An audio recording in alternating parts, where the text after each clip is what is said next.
So hello everyone, welcome back to my channel, yours channel Puneet sir की पाठशाला। और आज मैं लेके आ गया हूँ एक नया लेक्चर, वही class 12 electrostat electric charges and field chapter number 1 part number 7।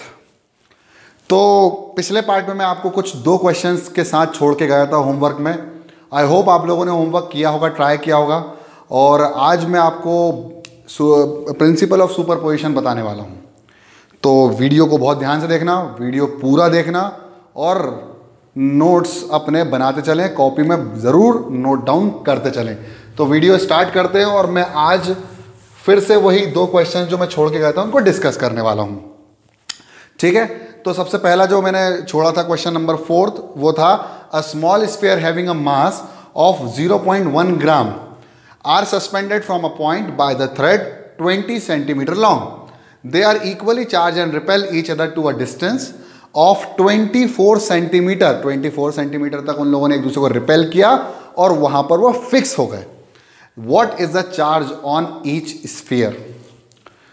मेरे प्यारे बच्चों, इस क्वेश्चन को करने की एक बहुत प्यारी सी ट्रिक है। सबसे पहले तो इस क्वेश्चन का पूरा आधार सेट करो और एक डायग्राम बनाओ, और डायग्राम के बाद मैं आपको बताऊंगा कि किसको कैसे सॉल्व करना है। पहले डायग्राम बनाएंगे हम।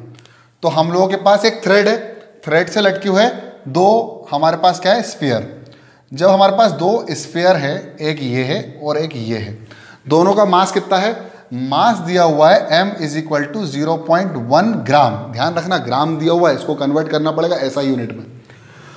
अब हमें एक चीज पता है कि यहां पर ये बंधे हुए हैं और यहां पर भी ये फिक्स पोजीशन पर सेट हो चुके हैं। यानी अब ओवरऑल जो पोजीशन है इनकी रेस्ट पर है। इसका मतलब ना फर्दर ये आगे जा रहे हैं ना ये वापस आ रहे हैं। In the sense we can say that कि ये जो डिस्टेंस है ये फिक्स हो गया है। यानी आपको पता चल गया कूलम्ब्स लॉ में क्या था, एक फिक्स डिस्टेंस पर हम लोग 2 चार्ज को रख देते हैं। दोनों के ऊपर चार्ज कितना है मैंने मान लिया, दोनों के ऊपर इक्वल चार्ज है। यानी यहां पर Q तो यहां पर भी Q। अंडरस्टूड? और ये दोनों के बीच का जो डिस्टेंस है मेरे प्यारे बच्चों, अच्छा एक काम करते, रुक जाओ, इसको डायग्राम से बनाना आप लोग। इन दोनों के बीच का जो फिक्स डिस्टेंस है वो दिया हुआ है 24 सेंटीमीटर और इस रोप की लेंथ दे रखी है 20 सेंटीमीटर। ठीक है, अब हमें निकालना है, 11th क्लास में थोड़ा सा याद करना पड़ेगा, हमें निकालना है कि यहां पर कितने फोर्सेस लग रहे हैं। देखो यार, इन दोनों के ऊपर एक रिपल्सिव फोर्स लग रहा होगा, तो ये इसको रिपेल कर रहा होगा और ये इसको इधर रिपेल कर रहा होगा। बोलो हाँ या ना? ठीक है, अंडरस्टूड? ओके, देन ये आ गया फोर्स इलेक्ट्रोस्टैटिक्स, और ये फोर्स इलेक्ट्रोस्टैटिक्स दोनों के ऊपर इक्वल फोर्स लग रहा होगा, इक्वल एंड अपोजिट। देखो दोनों के ऊपर इक्वल चार्ज भी है। अच्छा, इसके ऊपर एक फोर्स और लग रहा होगा, आप लोगों को याद आ गया होगा mg। हम लोगों ने 11th क्लास में बहुत FBD बनाई थी, फ्री बॉडी डायग्राम, ये वही है mg। अच्छा, अब यहां लग रहा होगा आपको टेंशन महसूस हो रही होगी इसको, और इसको भी यहां पर सेम टेंशन, क्योंकि रोप चेंज नहीं करी गई है, टेंशन बराबर होंगी। दोनों ही रोप्स में, स्ट्रिंग्स में टेंशन क्या होगी? सेम होगी। अब क्या करना है मुझे? इस टेंशन को पता करने के लिए ये एंगल कितना मानना पड़ेगा? थीटा। तो ये वाला भी कितना हो जाएगा? थीटा। अब मैं एक ही साइड को कंप्लीट फ्री बॉडी डायग्राम बनाकर आपको एक्सप्लेन करने वाला, दोनों साइड सेम बनेगा। ठीक है, तो अब ये अगर t है तो ये कितना हो जाएगा? t, मेरे साथ साथ बोलेंगे, t साइन थीटा। थीटा के साथ वाला कॉस रहता था, तो ये आ जाएगा t कॉस थीटा। बोलो हाँ या ना? समझ में आया? ठीक है, अब आप देख रहे हो कि सब पूरी पोजीशन इस पूरे सिस्टम में क्या हो गया है? रेस्ट पर आ गया है पूरा system. In the sense we can say that all the forces, ये वाला फोर्स इसके बराबर, ये वाला फोर्स इसके बराबर हो सकता है। अरे ऐसा ही होगा। तो आपको क्या करना है? आपको यह करना है कि आपको पुट करना है t साइन थीटा। आपको करना है t साइन थीटा किसके बराबर? Is equal to mg। अभी कोई वैल्यू पुट नहीं करेंगे हम, अभी इस क्वेश्चन से कोई भी वैल्यू पुट नहीं करेंगे, हम सिर्फ अपने आंसर को वेरिएबल्स में लेके आएंगे। कभी सॉल्व मत करना पहले से। अच्छा, फिर यहां आ जाएगा t cos थीटा किसके बराबर? जल्दी बताओ जल्दी बताओ जल्दी बताओ। t cos थीटा हो जाएगा फोर्स इलेक्ट्रोस्टैट, और फोर्स इलेक्ट्रोस्टैट की वैल्यू कितनी होगी? k q into Q, Q square upon ये वाला r, तो ये r स्क्वायर। बोलो हाँ या ना? ठीक है, आई होप ये दिख रहा होगा। ठीक है, अब क्या करना है? ये फर्स्ट हो गई और ये सेकेंड इक्वेशन हो गई। अब आपको एक चीज़ दिख रही होगी, दोनों को अगर मैं डिवाइड कर दूं तो टी से टी कैंसिल हो जाएगा, मुझे टी का लफड़ा ही नहीं खत्म हो जाएगा, टी गायब हो जाएगा। तो देखो इन दोनों को अगर डिवाइड ये कर दिया, first divided by second, then what will happen, T से टी मर गया, sine theta by cos theta कितना होता है, जल्दी बताओ जल्दी बताओ, tan theta. Good, very nice. Tan theta is equal to m g upon F E. मुझे एफ ई की भी वैल्यू पता है, मैं अभी पुट करूंगा, सारी वैल्यूज पुट करूंगा, ठीक है। अब एक बात बताओ, टेन थीटा कैसे निकालें? असली काम तो यही है कि टेन थीटा की वैल्यू कैसे निकालें। तो अगर आप देख रहे हो, अगर मैं यहां से एक परपेंडिकुलर ड्रॉ करूं तो ये क्या होगा, दोनों इक्वल पार्ट्स में डिवाइड हो जाएगा, यानी अगर ये 12 है तो ये भी कितना हो जाएगा 12, से यस और नो। अगर ये 20 है और ये 12 है तो ये कितना होगा, बिल्कुल निकाल लेते हैं सर, कोई दिक्कत वाली बात नहीं है। अगर ये 20 है और ये 12 है तो ये क्वेश्चन मार्क कितना होगा, आपको पता, हाइपोटेनस का स्क्वायर, बेस का स्क्वायर प्लस परपेंडिकुलर का स्क्वायर। तो ये हाइपोटेनस का स्क्वायर 400, बेस इधर आ गया माइनस में 144 इज इक्वल टू कितना हो जाएगा, इसको मान लो x, अगर इसको x स्क्वायर मान लिया तो कितना हो जाएगा, x square equal to 400 minus 144। इसको सॉल्व करो, इसको सॉल्व करो, कितना आएगा 256 is equal to x square, और x की वैल्यू कितनी हो जाएगी, अंडर रूट ऑफ 256, और अंडर रूट ऑफ 256 कितना होता है 16, यानी x की वैल्यू कितनी हो गई 16। अरे यार इतना तो आता होगा ना यार, भाई 10th क्लास भी पास करी है, 11th क्लास भी पास करी, इतना तो आता होगा, नहीं आता तो कर तो दिया मैंने, इतना घबराया काहे रहे हो रे। चलो बहुत बढ़िया। अच्छा इसकी वैल्यू 16 हो गई। अब आपको पता है कि ये tan theta is equal to किसके बराबर होता है, परपेंडिकुलर अपॉन बेस। तो परपेंडिकुलर अपॉन बेस, परपेंडिकुलर कितना, जल्दी बताओ जल्दी बताओ, अब भी निकाला रे 16, बोलते जाओ मेरे साथ साथ, डिवाइडेड बाय 12। अब आप बोलोगे सर ये 16 सेंटीमीटर आया होगा, हाँ भैया सेंटीमीटर आ गया, ये सेंटीमीटर और ये सेंटीमीटर, कोई दिक्कत वाली बात नहीं, अभी सब ये रेशो है तो रेशो में कट जाती है वैल्यू, सेंटीमीटर से सेंटीमीटर कट जाएगा, तो रेशो कितना आएगा 16/12। इसमें मुझे कोई ज़रूरत नहीं है इसको सेंटीमीटर से मीटर कन्वर्ट करने की, ज़रूरत है क्या, चलो कर देता हूँ। सेंटीमीटर से मीटर में कन्वर्ट करने के लिए पावर -2, नीचे वाले को भी कर दो मेरे प्यारे बच्चों, पावर -2, पावर -2 से -2 कैंसिल, इसलिए मैं कह रहा था रेशो में कन्वर्ट करने की आवश्यकता नहीं है। ओके देन किसका टेबल पढ़ूँ, 4 का, 4 3 ज़ा 12, 4 4 ज़ा 16, 4/3 इज इक्वल टू mg। अच्छा वैल्यू पुट कर दूं क्या, अभी रुक जा, mg अपॉन एफ ई, से यस और नो। ओके अब यहां देख लो, यहां देख लो, यहां देख लो, 4/3 इज इक्वल टू m कितना है 0.1 ग्राम है, तो 0.1 इंटू 10⁻³ काय में चेंज हो गया, kg में, इंटू जी कितना है, अरे 10 9.8 मीटर पर सेकेंड स्क्वायर, तो इसको अपन 10 ले लेंगे, कोई इशू नहीं है। देन एफ ई कितना है, हाँ सर, के क्यू स्क्वायर, और वाह वाह के क्यू स्क्वायर डिवाइड में आर स्क्वायर, तो ये आर स्क्वायर ऊपर जाएगा तो कितना का हो जाएगा, ऊपर चल जाएगा, तो ये आर स्क्वायर ऊपर गया, ये हो गया आर स्क्वायर। आर की वैल्यू कितनी है, आर की वैल्यू बताओ जल्दी, आर की वैल्यू बताओ, दोनों के बीच का डिस्टेंस कितना है 24 का स्क्वायर, और एक काम करो इसको लिख दो 24 सेंटीमीटर इंटू 24 सेंटीमीटर। वाह वाह, सेंटीमीटर को मीटर में कौन कन्वर्ट करेगा, हाँ गुड, नीचे 2 0 और इसके लिए भी 2 0, बहुत बढ़िया। अब पूरा क्यू स्क्वायर की वैल्यू आ जाएगी, देखो क्यू स्क्वायर इधर गया, Q square is equal to 0.1 into 10⁻³ into 10 into 24 into 24 divided by, ये 3 ऊपर भी गया, ये लो 3 ऊपर ले गए और 4 नीचे लेके आ गए, तो 4 नीचे आ गया, और क्या हुआ, के हुआ 100 इंटू 100, बहुत बढ़िया। के की वैल्यू पुट कर दो, के की वैल्यू कितनी, जल्दी बताओ जल्दी बताओ जल्दी बताओ, 9 इंटू 10⁻⁹, 9 इंटू 10⁹ इंटू कितना बचा, के आ गया, क्यू स्क्वायर 4 नीचे, बहुत बढ़िया, इंटू 4। अब क्यू स्क्वायर की वैल्यू निकालने का, क्यू की value under root of 0.1 into 10⁻³ into 10 into 24 into 24 into 3, पूरा सॉल्व हो जाएगा, मजा आ जाएगा बिल्कुल। 9 इंटू 10⁹ इंटू 100 इंटू 100 इंटू 4, और आंसर आ जाएगा कूलाम में।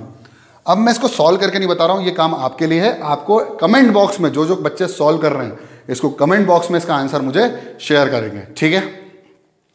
इस क्वेश्चन को बहुत इजीली अपन सॉल्व कर सकते थे, बस हमें एक कंसेप्ट लगाना था। क्या कंसेप्ट लगाना था, कितने बराबर फोर्स लग रहे हैं, स्थिति क्या है, सिचुएशन क्या है, और उस हिसाब से इस क्वेश्चन को साथ डील करना था, ठीक है। इसको मैं सॉल्व नहीं करके दिखा रहा, ठीक है। कमेंट बॉक्स में लिखो, अगर नहीं होगा तो फिर मैं अगले वीडियो में उसका आंसर बता दूंगा, ठीक है। ओके, देन अगला क्वेश्चन। अब अगला क्वेश्चन क्या है? अगला क्वेश्चन आपके लिए थोड़ा सा भयभीत कर देने वाला क्वेश्चन है। आपको डर लगने लगा होगा, जो बच्चे नए हैं, जो बच्चे पहली बार इस क्वेश्चन को देखे होंगे। देखो, point charges plus 5 microcoulomb plus 10 microcoulomb and minus 10 microcoulomb are placed at the vertex of an equilateral triangle having side 5 centimeter.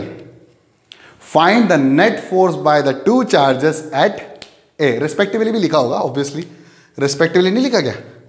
चलिए ठीक है, हमने बता दिया कि A, B और C पर ही कहाँ बैठे हुए हैं? तीनों चार्जेस बैठे हुए हैं। चलो ठीक है, देखते हैं। तो ये इक्विलेटरल ट्राइंगल है, बहुत बढ़िया। ये इक्विलेटरल ट्राइंगल की पता है खास बात क्या होती है? इसके तीनों एंगल्स बराबर होते हैं, तीनों साइड बराबर होती है, और तीनों एंगलों की जो वैल्यू होती है वो कितनी होती है? 60 डिग्री। अगर ये A है, ये B है, तो ये कितना हो जाएगा मेरे प्यारे बच्चों? C। अब क्या करें? अब कर देते हैं हम A पर किसको बिठाते हैं? प्लस 5 माइक्रोकूलम को, और B पर किसको बिठाते हैं? माइनस 10 माइक्रोकूलम को, और C पर बिठा देते हैं प्लस ऑफ 10 माइक्रोकूलम को। नहीं, B पर हम प्लस 10 को पढ़ाएंगे और C पर हम माइनस 10, बिल्कुल हिसाब से चलेंगे। इन द एयर ABC, इसको अगर ऐसे किताब में लिखा हो रिस्पेक्टिवली, तो A के साथ कौन बैठा हुआ है? 5, B के साथ बैठा है प्लस 10, और C के साथ बैठा है माइनस ऑफ 10 माइक्रोकूलम। माइक्रोकूलम ध्यान रखना, माइक्रोकूलम नॉट कूलम। और इक्विलेटरल ट्रायंगल की साइड कितनी है? 5 सेंटीमीटर, ये भी 5 सेंटीमीटर और ये भी 5 centimetre. Find the resultant force on the charge at A. This is the whole scenario of the question. What you have to do, how you gonna do. There are two questions in your mind. लेकिन first of all, we have to think about superposition principle या principle of superposition. इस question को करने से पहले मैं आपको principle of superposition समझाऊंगा, तभी आपको क्लियर कट समझ में आएगा कि एक्चुअली में चल क्या रहा है। ठीक है, तो मैं इस क्वेश्चन को अभी समझा तो दिया हूं, मैं याद भी हो गया होगा ऑब्वियसली यार। तो एक काम करते हैं, इसको अभी होल्ड देते हैं और सबसे पहले हम लिखते हैं प्रिंसिपल ऑफ सुपरपोजिशन की हेडिंग। ठीक है, उसको अरे यार वो करना पड़ेगा, इसके बाद ये क्वेश्चन बनेगा, आप समझ नहीं रहे हो। चलो बहुत बढ़िया, तो हेडिंग क्या लगाएंगे हम? Principle of superposition. पहले तो सीखना पड़ेगा सुपरपोजिशन प्रिंसिपल कहता क्या है। तो मैं मोटी वाली हेडिंग लगाता हूं, प्रिंसिपल PAL या PLE? PLE सर, सिद्धांत। प्रिंसिपल ऑफ सुपर पोजिशन या सुपरपोजिशन प्रिंसिपल। मैं इसको लिख के बताता हूं किताबों में कैसा लिखा रहता है, ठीक है। When the number of charges are present, when the number of charges present, the total force on a given charge is equal to the vector sum of all the forces. Vector, मैं पूरी किताब की definition बता रहा हूं, tension मत लो। Vector sum of all the forces due to the remaining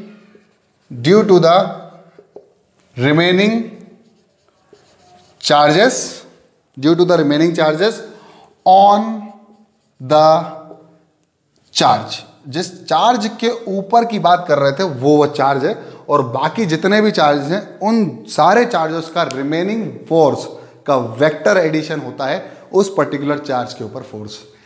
अब सर ये क्या बोल दिया आपने, हमारे तो पसीने छूट गए जैसे पसीने सर के छूट रहे हैं। When the number of charges are present, the total force on a given charge is equal to the vector addition of the total force on that particular charge। ये क्या बात हुई?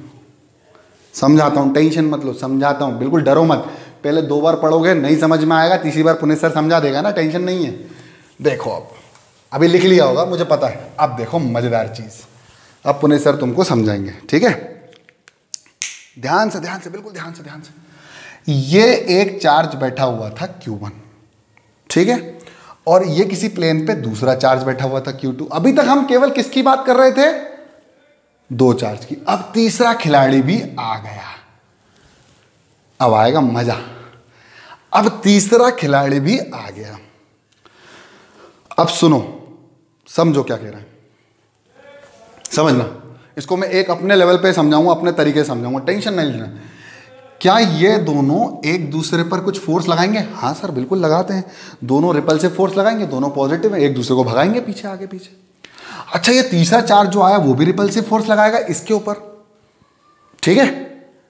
अब सुनो, when there are more than 2 charges, जब बहुत सारे charge एक प्लेन पर बैठे हों, अपनी डेफिनेशन खोल के रखो, when there are so many charges in the plane और present in the system, the total force on a particular charge, the net force on the particular charge is the vector addition। अब सुनो, इसके द्वारा इस पर जो force लग रहा है इस डायरेक्शन में, ऊपर हो गया क्या? ज्यादा ऊपर हो गया क्या? रुक जाओ, मेरे को ऐसा लग रहा है कि ऊपर हो गया थोड़ा सा। रुक जाओ, टेंशन नहीं, नीचे। अरे डरो मत, ये Q1, ये Q2 और ये Q3। अभी मैंने तीनों पॉजिटिव बनाए, टेंशन नहीं लेने का, डरना नहीं। अब देखो Q1 के ऊपर कौन फोर्स लगा रहा है? एक तो ये लगा रहा है और एक ये लगा रहा है। पुनीत सर की डेफिनेशन भी बताएगा। इसने इस पर फोर्स लगाया इस डायरेक्शन में, बोल दिया F2, चल F2 बोल देते हैं इसको, ठीक है, 2 है तो 2। और इसने इस पर फोर्स लगाया इस डायरेक्शन में, ये बोल दिया F3।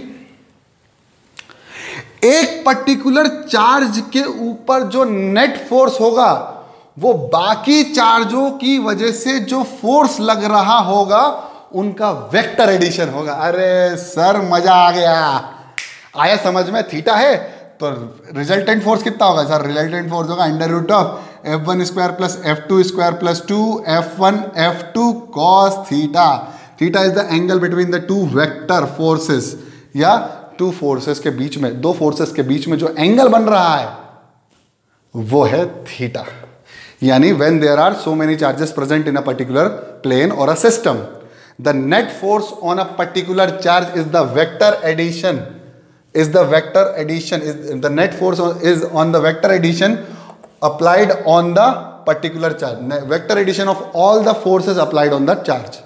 उस पर्टिकुलर चार्ज पे जितना फोर्स लग रहा होगा उसका सबका वेक्टर सम कर दो, आंसर आ जाएगा। अब इतना ज्यादा समझाने की जरूरत नहीं है, लेकिन अब पुनीत सर की डेफिनेशन भी समझ लो, ये लिख लो, बहुत बढ़िया। अब देखो, अब आप बोलोगे सर आप क्या समझाने वाले हो? मैं बताता हूं भाई। एक था पहले Q1, ठीक है, और एक था Q2। इन दोनों में दुश्मनी, इन दोनों में बहुत सारी दुश्मनी। अरे दुश्मनी, अरे पॉजिटिव एक दूसरे से दूर भागते हैं, दुश्मनी। चिल्ला नहीं रहा हूं, डरो नहीं।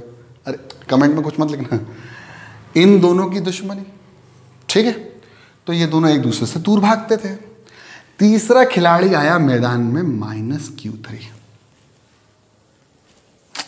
सुपरपोजिशन प्रिंसिपल कहता क्या है मेरी स्टाइल में? अब इन दोनों में क्या? दोस्ती। और इन दोनों में क्या? दोस्ती। इन दोनों में और इन दोनों में दोस्ती। तीसरे के आने से दोस्ती हो गई तीसरे से। तीसरे ने बोला भैया तुम दोनों भी आपस में मत लड़ो, अपन लोग मिलजुल के एक ही जगह तो रहते हैं, प्यार मोहब्बत से रहेंगे, दोस्ती में घूमने भी चलेंगे खूब। आपको क्या लगता है, क्या इन दोनों ने इसकी बात मानी होगी? अरे मुझे नहीं लगता मानी होगी। यानी the interaction between the 2 charges, लिख रहा हूं, the interaction between the 2 charges the interaction between the two charges will not be affected, will not B affected, will not be affected by the, will not be affected by the presence of third charge। अरे sir मजा ला दिया, समझ में आ गया। तीसरे charge की वजह से उन दोनों के ऊपर जो इंटरेक्शन, वो दोनों जो इंटरेक्शन करते थे रिपल्सिव और अट्रैक्टिव, उन दोनों के बीच में जो भी फोर्स लगता था वो कभी भी कम या ज़्यादा नहीं होगा, चाहे वो कितना भी चार्ज उनके पास आ जाए। यही था the presence of third charge. The interaction between the two charges will not be affected when there is a presence of third charge. Presence की स्पेलिंग चलिए, हाँ ठीक है, आया समझ में। वही है कि एक पर्टिकुलर, एक ये भी चीज़ वही है कि भैया इन दोनों, ये दोनों जो इस पर फोर्स लगा रहे होंगे, इसके ऊपर नेट फोर्स लगा लो, इनका वेक्टर एडिशन कर दो, ये इसके ऊपर नेट फोर्स होगा इन दोनों की वजह से। इसकी वजह से इस पर कोई फोर्स चेंज नहीं होगा जो इन दोनों को भी इफेक्ट नहीं करेगा। मतलब इन दोनों की दोस्ती, इन दोनों की दोस्ती, लेकिन इन दोनों की कभी दोस्ती नहीं होगी, दुश्मनी ही रहेगी। क्लियर? चल बहुत बढ़िया। अब वो तीसरा क्वेश्चन बहुत इजीली हो जाएगा और बाकी जितने भी क्वेश्चन है पॉलीगन से रिलेटेड वो सारे क्वेश्चन आपसे बनेंगे। बहुत शानदार, अब आएगा मजा असली। और फिर मैं आपको अगले वीडियो में और बहुत सारे क्वेश्चन दे दूंगा और फिर हम लोग चार्ट डिस्ट्रीब्यूशन पढ़ने वाले हैं, तो बिल्कुल बने रहो, मजा आने वाला है बहुत। अच्छा, अब एक इक्विलेटरल ट्राइंगल था, अब आएगा मजा भाई, अब आएगा। अब देखो एक इक्विलेटरल ट्राइंगल था, इस इक्विलेटरल ट्राइंगल की लेंथ कितनी थी? 5 सेंटीमीटर। बहुत बढ़िया। मैं कैलकुलेशन पे नहीं जाऊंगा, मैं कंसेप्ट पे जाऊंगा, ध्यान रखना। कैलकुलेशन गलत हो सकता है, कंसेप्ट गलत हुआ तो पूरे क्वेश्चन कवाड़ा हो जाएगा। एक क्वेश्चन गलत हो सकता है कैलकुलेशन से, किसी का भी, लेकिन अगर कंसेप्ट ही गलत लगा दिया तो फिर हर बार गलती होगी, फिर कैलकुलेशन कुछ नहीं बचा पाएगा तुमको। पहला कितना था? प्लस ऑफ 5 माइक्रोकूलम, फिर यहाँ था minus of 10 plus of 10 microcoulomb, और यहाँ था माइनस ऑफ 10 माइक्रोकूलम। इधर माइनस हो इधर प्लस हो कोई फर्क नहीं पड़ेगा, हमें निकालना था नेट फोर्स इस पर, ठीक है, ए पर निकालना था। ये है -5 माइक्रोकूलम। क्या करें क्या करें? अरे कुछ नहीं, तीनों बहुत छोटे छोटे चार्ज है, पॉइंट चार्ज है, लगा दो एक एक का, इसके कारण इस पर। तो मैंने कहा ए, बी और सी। अब कितने फोर्स लग रहे होंगे इस पर्टिकुलर चार्ज पर? 2 फोर्स, एक इसकी वजह से और एक इसकी वजह से। चलो ठीक है, देखते हैं। अब देखो मजा है, -5 माइक्रोकूलम। ये बताओ इसकी वजह से इसके ऊपर अट्रैक्टिव या रिपल्सिव? दोनों माइनस माइनस है ना यार, तो ये रिपल करेगा। इस फोर्स को मैंने बोल दिया Fc, ठीक है। तो एक फोर्स Fc इस डायरेक्शन में, बहुत बढ़िया, इस पॉइंट से, ए पॉइंट से। और इन दोनों के बीच में कैसा फोर्स होगा? अट्रैक्टिव या रिपल्सिव? यार अट्रैक्टिव होगा ना, तो ये हो गया अट्रैक्टिव, ये हो गया Fb, ठीक है। अब सोच के देखो ये एंगल कितने का है, सोच के देखो। अरे इक्विलेटरल ट्राइंगल है, 60 डिग्री का है रे, 60 डिग्री। अब यहां से ये पूरा कितना? 60 डिग्री। तो इसका बचा हुआ कितना? 180 माइनस 60 कितना? 120 सर, 120। अरे यार इजी हो गया कि नहीं हो गया? नहीं हुआ? हो तो गया इजी, ठीक है। अब एक बात बताओ, 2 वेक्टर काम कर रहे हैं किस पर? 120 डिग्री पर। तो फॉर्मूला क्या लगेगा? फॉर्मूला लगेगा sir F1 square plus F2 square plus 2 F1 F2 cos 120 degree, खत्म। और जो रिजल्टेड आएगा वो इन दोनों के बीच में आएगा कहीं, सिंपल। अब हमें क्या, Fc की वैल्यू कितनी होगी? जल्दी बता दो, जल्दी बता दो, जल्दी बता दो। के, जल्दी बताओ, के -5 माइक्रोकूलम इंटू, अच्छा इसमें सॉरी, हमने माइनस प्लस का साइन ऑलरेडी ले चुके। सुनो कैसे, डायरेक्शन से, तो हमें माइनस और प्लस से कोई ज़रूरत नहीं है। हम जब पोटेंशियल एनर्जी का कंसेप्ट लगाएंगे ना, तब माइनस प्लस बहुत इंपॉर्टेंट रहेगा। तो अभी इसमें हमें कोई साइन नहीं लेना, मैग्नीट्यूड ही लेना सिर्फ। तो यह आएगा, सॉरी सर, के 5 माइक्रोकूलम। अब माइक्रोकूलम को कूलम में कन्वर्ट करने के लिए इंटू 10 टू द पावर -6, तो जाएगा into 10 to the power -6 into second कितना है 10, तो 10 into 10 to the power -6 divided by R square. R square कितना है भाई? 5 का स्क्वायर, अब 5 इंटू 5, ठीक है। अब ये सेंटीमीटर में, तो इसको कन्वर्ट कर लो भाई, 10 to the power -2 into 10 to the power -2, खत्म। और एक बात बहुत इंपॉर्टेंट है कि b की भी वैल्यू इतनी ही आएगी। अरे देखो ना यार, ये भी 10, ये भी 5, ये भी 10, ये भी 10 और ये भी 5, दोनों के बीच का डिस्टेंस भी 5 हो गया, दोनों की वैल्यू सेम आएगी। यानी एफ बी की वैल्यू भी कितनी आएगी, चलिए बताओ, k into 5 into 10 to the power -6 into 10 into 10 to the power -6 divide by 5 into 5 into 10 to the power -2 into 10 to the power -2। अब ये वाला फॉर्मूला लगा दो। अब आप बोलोगे सर cos 120 की वैल्यू हमें तो पता ही नहीं है, कैसे निकालें? देखो, जिन बच्चों को cos 120 की वैल्यू नहीं पता है ना, उसको एक्सप्लेन करने का मेरे पास बहुत सही तरीका है। देखो क्या है, कभी भी कंफ्यूजन हो ना कि cos 20 की वैल्यू -1/2 होगी, 1/2 होगी या -1/2 होगी, तो ऐसे करा करो। देखो लिखा करो 1 cos 120, ठीक है। अब 120 को क्या लिख सकते हैं, 90 + 30, तो cos 90 + 30, ठीक है। अब cos, अब देखो मजेदार चीज, मैथ्स लगाना है यहां पर, ये आएगा फर्स्ट क्वाड्रेंट, ये आएगा सेकंड क्वाड्रेंट, समझ के देखो। तो first second cos 90 + 30, all student take copy, all student take copy, यानी क्या बोलते हैं, साइन और कोसेक जो होगा वो क्या होगा, पॉजिटिव, बाकी सब नेगेटिव। तो ये cos 90 + 30 कितना होगा, ये हो जाएगा sin 30, वो भी माइनस का, और sin 30 की वैल्यू कितनी होती है, 1/2 -1/2। इजी, प्लस या माइनस कोई दिक्कत नहीं है, बस आपको ऐसे ही क्वेश्चन को सॉल्व करना है और आगे आंसर लेके आना है। नहीं समझ में आया? अरे आया कि नहीं आया भाई, दोनों की वैल्यू यहां पर पुट करेंगे, आंसर आ जाएगा, कोशिश तो करिए आप लोग। और ऐसे 50 सवाल हो जाएंगे। अब देखो मैं एक क्वेश्चन और देता हूं आपको, बहुत सिंपल है, किताबों में हमेशा दिया रहता है। देखो देखो, ये देखो 1 2 3, अब ये एक क्यू बैठा हुआ है, एक और क्यू बैठा हुआ है, एक और क्यू बैठा हुआ है, ये डिस्टेंस ए हो गया, ए हो गया, ए हो गया। Find net force on this. Easy है, इसके कारण इस पर इधर, इसके कारण इस पर इधर, दोनों का फोर्स बराबर होगा मैग्नीट्यूड। अब ऐसे ही यहां पर निकाल लो, तो इसके कारण यहां से ये, इसके कारण यहां, इसके कारण यहां, ये दोनों एक दूसरे को कैंसिल आउट कर देंगे, और नीचे जो फोर्स होगा वो रिजल्टेंट फोर्स होगा। बस हमें ये डिस्टेंस निकालना पड़ेगा, √3a/2, पता नहीं कितना आता है, ये a/2, ये a, तो ये कितना हो जाएगा, इसमें अपन पाइथागोरस थ्योरम लगा देंगे। बहुत बढ़िया।